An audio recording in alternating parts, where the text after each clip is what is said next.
Welcome to my channel, or welcome back to my channel. Today, as you can tell by the title, I am going to be making homemade ravioli for the very first time.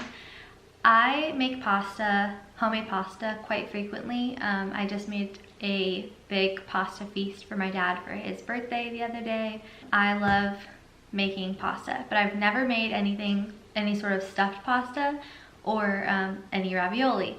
So today we're gonna do a spinach ricotta parmesan ravioli from scratch. I got this recipe off a website called Julia's Album.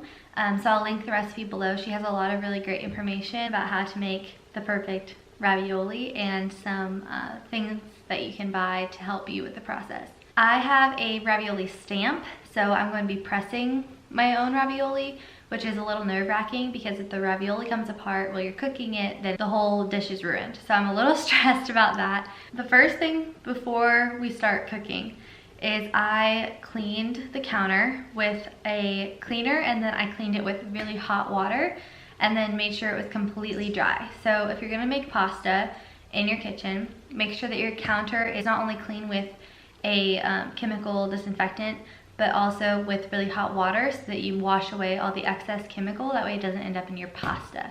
That's my tip. I am a third generation Italian American. My grandfather, his family was from Italy and came over through Ellis Island. One of my favorite things to tell people is that I'm Italian. I love the way Italians eat, and I love the way that Italians put so much emotion and so much energy and so much love into their food. So I'm really excited to prepare this ravioli and have a friend of mine over tonight for dinner. My favorite sauce is a lemon garlic butter herb sauce that I make. Unfortunately, I don't think that'll go very well with the spinach and ricotta ravioli, so I'm going to be making a homemade marinara sauce instead. So I will be linking the website with the recipe down below and also the recipe for the marinara sauce. Let's get started.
Now that the dough is rising, you let the dough set so that the gluten has time to activate and start to proof. So the next thing that we're gonna do is start wilting the spinach and getting ready to make the filling.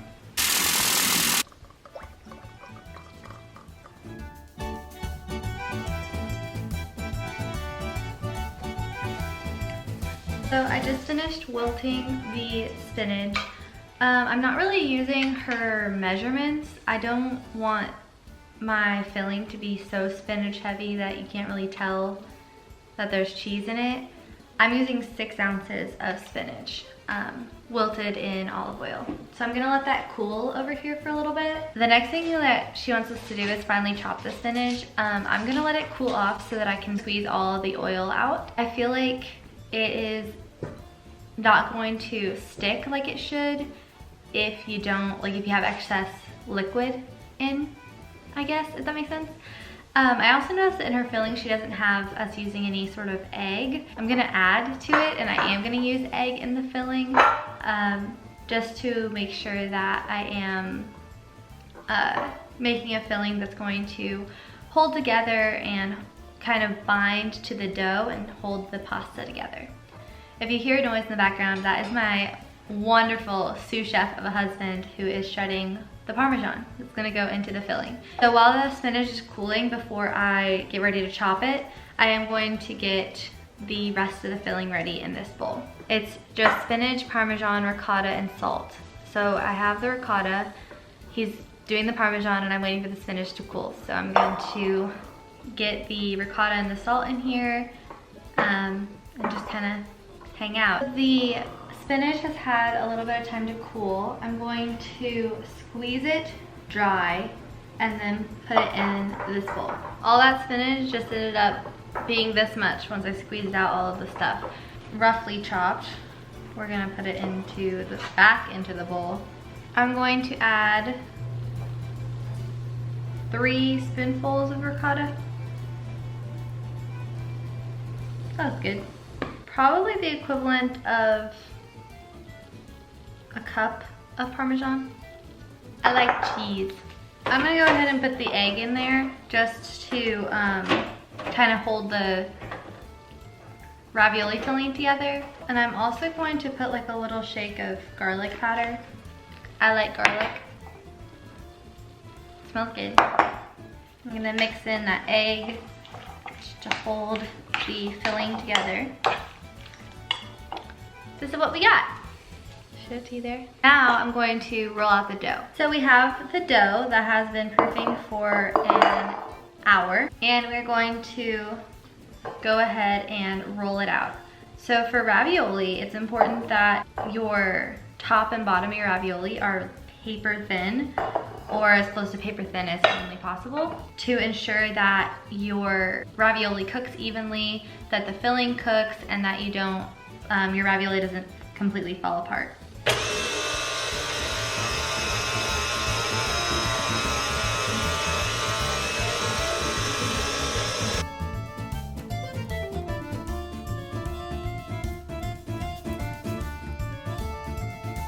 Make sure that you wrap up your excess dough so that it stays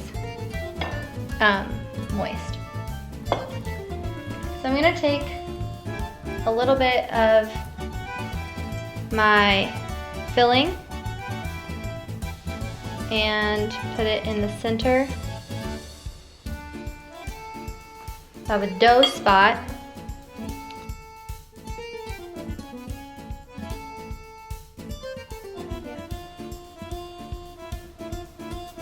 Fold it over, pinch down around it,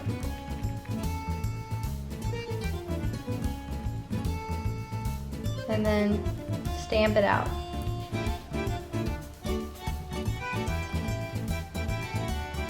I made my first ravioli! Doesn't it look cute? Super cute. Thanks.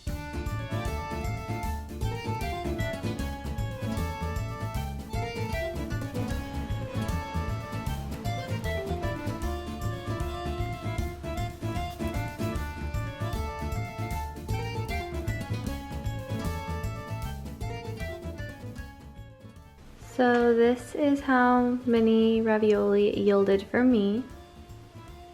I still have this much filling, so I'm gonna have my sous chef wrap up this filling. Next thing that I'm gonna do is start the marinara sauce. So the sauce is my own recipe, so what I'm going to do is I have 4 Roma tomatoes on the stove with a little bit of olive oil and a little bit of water so that they don't crisp up, they just kind of steam and soak. And I'm going to put those on a medium-high heat and let it simmer until the tomatoes are soft. I have my salted pasta water ready to start boiling. We have a power boil setting on our stove, so it doesn't take that long for the water to start boiling. So I'm going to wait until the tomatoes have cooked for a little bit before I get that started. And I'm gonna go set up outside for our picnic.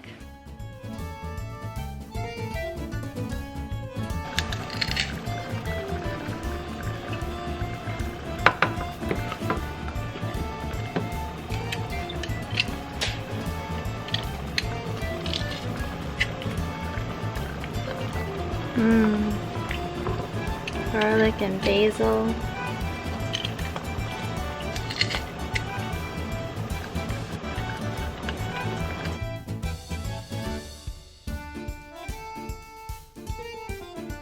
Please, I'm gonna add a little oil to the water just so that the pasta doesn't stick together.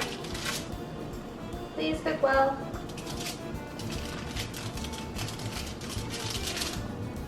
Please cook well. No, you're not gonna cook well. A little like word of warning is that homemade pasta doesn't need to cook as long as boxed pasta, especially if you don't let it dry completely. So I have to keep an eye on that. As I'm also keeping an eye on this.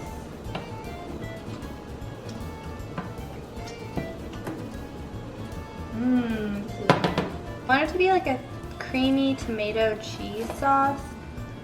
So that's why I have cream cheese, tomatoes, and lots of parmesan.